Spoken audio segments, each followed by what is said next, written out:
अपने पति को शादी के कुछ सालों बाद ही खो दिया था। तब उसका बेटा रोहन 5 साल का था और बेटी प्रिया 3 साल की थी। पार्वती ज्यादा पढ़ी लिखी नहीं थी, इसलिए उसने घरों में चौका बर्तन का काम करके अपने दोनों बच्चों को पाला पोसा।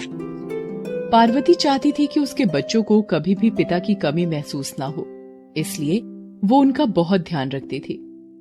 खुद भूखी रहकर वो बच्चों के लिए 2 वक्त का भोजन बनाती थी।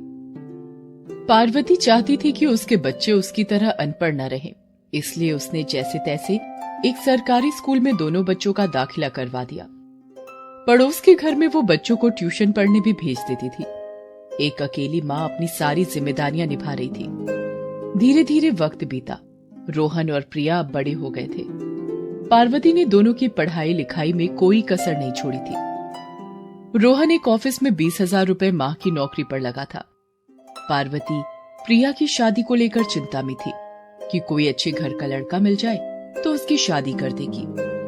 एक दिन पार्वती की चचेरी बहन शांति गांव से मिलने आती है। अरे जीजी, तुम बड़े दिनों बाद आना हुआ। गांव में सब कैसे हैं? सब ठीक हैं। अपनी दवाई लेने रामपुर आई थी, सोचा तुमसे भी हालचाल पूछ लूं। और रोहन आजकल क्या कर रहा है? और प्रिया की शादी की कोई बात चलाई? कहीं देखा कोई लड़का? रोहन की एक दफ्तर में नौकरी लग गई है, बाकी अभी प्रिया के लिए लड़का ढूंढ रही हूँ। जीजी अभी कोई नजर में नहीं है। बाकी जीजी आप ही कोई रिश्ता बता दो मेरी प्रिया के लिए। अरे प्रिया बेटी, शांति जीजी आई हैं, अपनी मौसी के लिए गरम गरम चाय बना ला। नमस्ते मौसी, ये आपकी चाय। नमस्ते बेटी, जीती रहो। मेरी नजर में इसके लिए एक लड़का है तो वैसे अच्छे लोग भी हैं। मेरी ननद की तरफ के ही हैं। लड़का देखने में भी अच्छा है। प्रिया के साथ जोड़ी अच्छी रहेगी। तो फिर जल्दी बात कर लो जीजी, बस मेरी प्रिया की शादी हो जाए तो मुझे तसल्ली हो जाएगी। शांति रामपुर में ही रहने वाली सुधा के बेटे अजीत से शादी की बात चलाती है। अजीत की माँ सुधा को दहेज का लालच होता है। वो चाहती थी कि कोई दहेज वाली लड़की घर में आए। वो शांति से कहती है, रिश्ता तो तय हो जाएगा, पर दहेज में क्या दे सकती है लड़की की माँ? अरे तुम चिंता मत करो सुधा बहन, पार्वती के पास कुछ न कुछ तो इंतजाम होगा ही।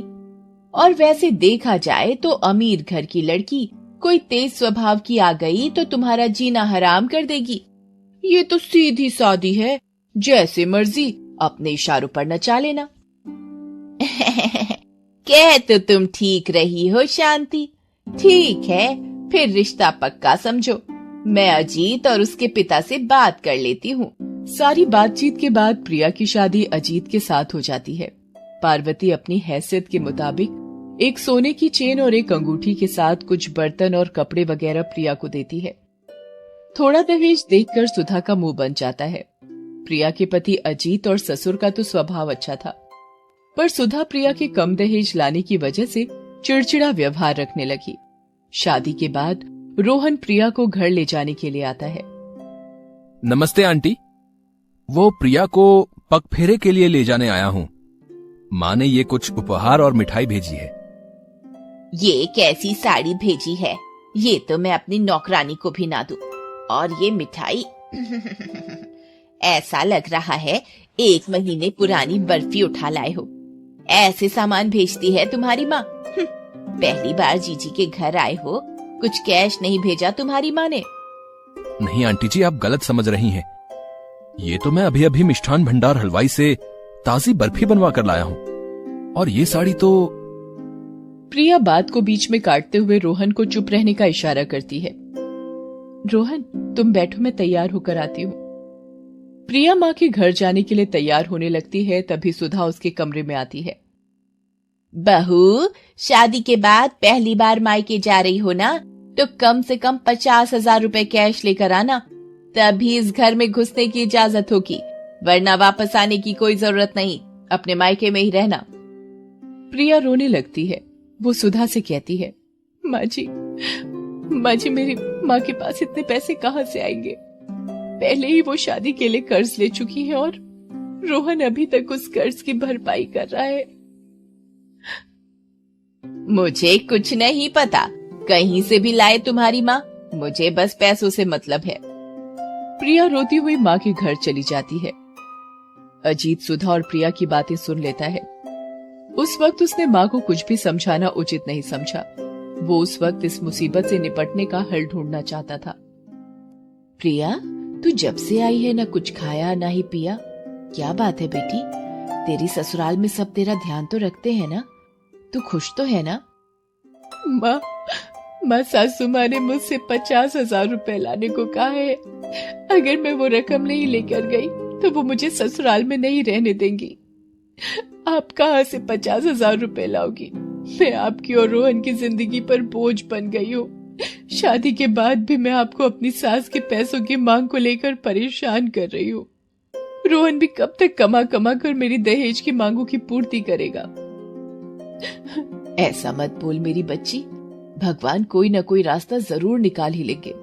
माँ, ये मेरी सैलरी में से 10,000 रुपए बचे हैं, बाकी मैं अपनी बाइक बेच देता हूँ, कुछ पैसों का इंतजाम हो जाएगा माँ। नहीं रोहन, तू अपनी बाइक नहीं बेचेगा। मैं क्या करूं भगवान, इससे अच्छा तो मैं मर जाती। कम से कम अपनी माँ और भाई की परेशानियों का कारण तो नहीं बनती। प्रिया, बस इतना विश्वास था तुम्हें मुझ पर, जो आज ये मरने की बातें कर रही हो, और तू रोहन अपनी बाइक बेचने चला था। अरे दामाद जी आप। माँ जी, मैंने सब सुन लिया है। मतलब आप लोगों ने मुझे पराया कर दिया। मैंने प्रिया के साथ जीवन भर सुख दुख बांटने का वादा किया है, और प्रिया तुम मेरे से ही इतनी बड़ी बात छुपा रही थी। मैं जानता हूं मां को दहेज का लालच है और उन्हें सिर्फ वक्त ही बदल सकता है, पर मैं तो तुम्हारी मदद कर सकता हूं ना, इसलिए जैसा मैं करूं मुझे करने दो। ये लो 50,000 रुपया और मां को पकड़ा देना। अजीत के इस व्यवहार को देखकर प्रिया और पार्वती दोनों रोने लगती हैं। रोहन भी भावुक होकर अजीत के गले लग जाता है। जीजू, आप बहुत अच्छे हो। वो तो मैं हूं ही, तभी तो प्रिया की पसंद हूं। अजीत, आज आपने मेरे परिवार के लिए जो कुछ भी किया है, शायद मेरे अच्छे कर्मों का फल है। अजीत बेटा, हम तुम्हारे लिए कुछ भी नहीं कर पाए और तुमने इतना बड़ा एहसान किया है। मेरी बेटी ने पिछले जन्म में जरूर सुच्चे मोती दान किए होंगे, तभी भगवान ने आप जैसा हीरा मेरी बेटी की किस्मत में लिखा है। बस माँ जी, अब और तारीफ हजम नहीं होगी। खाना भी तो खाना है। सारा पेट तारीफों से ही भर दोगे माँ तो मेथी के पराठे कैसे खाऊंगा? बहुत जोरों की भूख लगी है भाई। अजीत दामाद होकर एक बेटे का फर्ज निभाता है। प्रिया 50,000 रुपए सुधा को दे देती है। वो थोड़ी नाक मुंह सिकोड़ कर पैसे रख लेती है। एक दिन प्रिया का ससुर कमलनाथ प्रिया से कहता है, प्रिया बहू, ये 50,000 रुपए अजीत को दे देना। हाँ, ऑफिस जाते हुए बैंक में डलवा देगा, ठीक है? अब याद से बोल देना बेटा, मुझे किसी जरूरी काम से बाहर जाना है तो वो ये काम कर देगा, ठीक है ना? जी बाबूजी, मैं दे दूंगी। ये तो आते ही पूरे घर पर राज करने लगी है। अब तो अजीत के पापा रुपए भी इसे ही देने लगे हैं। पहले मुझे पकड़ाया करते थे। इसका तो जरूर कुछ करना होगा, नहीं तो मेरी जगह ले लेगी। प्रिया अजीत के नहा कर आने का इंतजार करके रुपए अलमारी में रखकर चाबी तकिए के नीचे रख देती है और रसोई में खाना बनाने चली जाती है।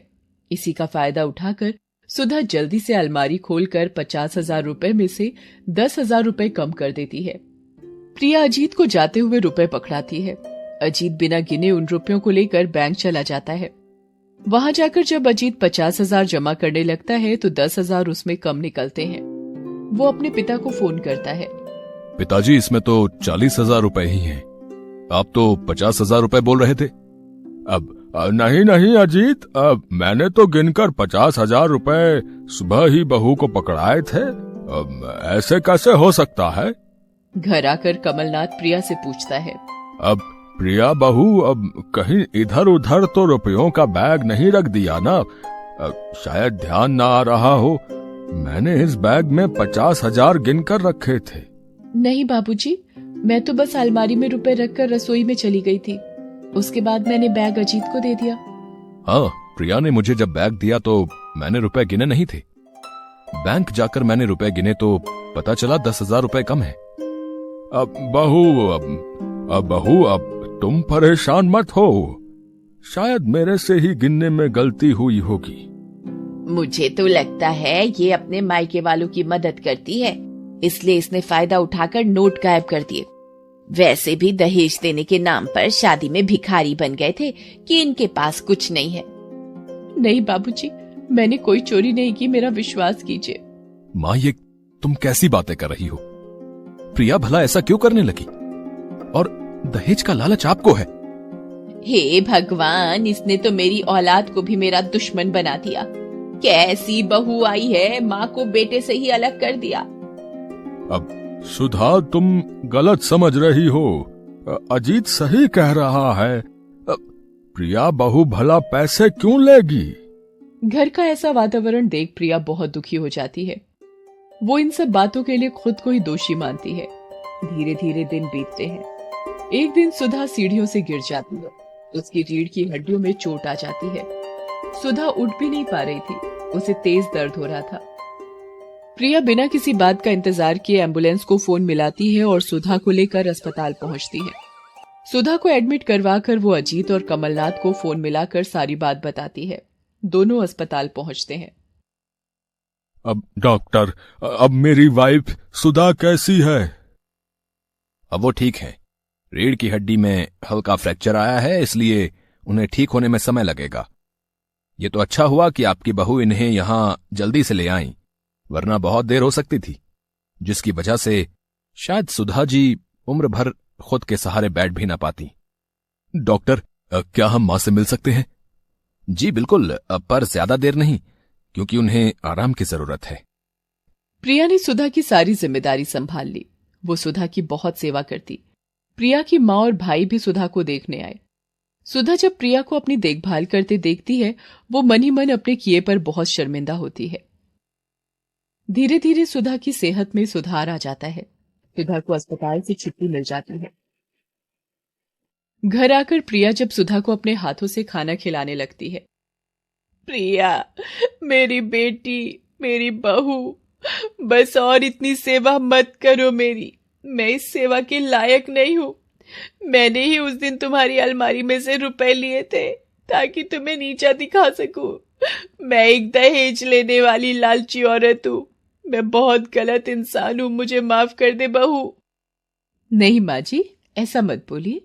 आप मेरी माँ हो, आप मेरे से बड़े हो। मेरे से माफी मत मांगो माँ जी। आपको रोता देख मैं भी रो पड़ूंगी। आपकी तबीयत में अभी सुधार आया है, आप आराम से लेट जाओ माँ जी। प्रिया और सुधा को गले लगते देख कमलनाथ और अजीत भी खुश हो जाते हैं। सुधा के मन से दहेज का लालच पूरी तरह से खत्म हो चुका होता है और परिवार की खुशी दुगनी हो जाती है। अब पार्वती और रोहन के साथ भी सुधा का व्यवहार अच्छा हो जाता है।